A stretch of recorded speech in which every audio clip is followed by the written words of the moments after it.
په خوست کې روغتیایي کارکونکي او د فزیوتراپۍ د څانګې فارغان وایي په افغانستان کې چې د جګړو لکونه معلولین شته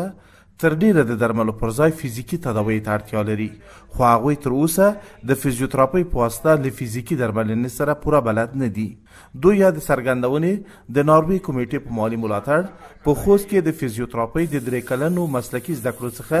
د یو شمېر ځوانانو د فارغېدو په مراسمو کې وکړي. کوم مریضان چې فزیوتراپۍ دي کېدای شي د بل مسلک طبي دومره مسلک مریضان دومره نه وي، خو متاسفانه چې دی په خپله دی نه پوهېږي چې زه کوم ډاکټر ته تشریف یوسم او کوم ډاکټر مربوطه کېږم چې مثال د ما تشخیص ما تداوي وکړ. سره له دې چې په افغانستان کې له لسګونو کلونو راهیسې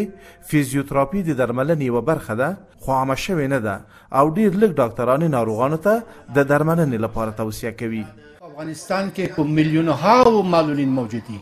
چې دغه معلولین تداوی یوازې فزیوتراپي په واسطه کېږي، نوره تداوی موثره نه وي. نو زه یقین لرم چې دا به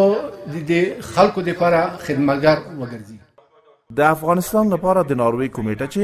شاوخوا 40 کلونو راهیسې په دې هیواد کې فعالیت لري، په پکتیا او کاپیسا ولایتونو کې د روغتیایي زده کړو انسټیټیوټونه لري چې د هماغو ولایتونو سربیره د ګاونډیو ولایتونو نجونې او ځوانان هم پکې په زده کړو بوخت دي.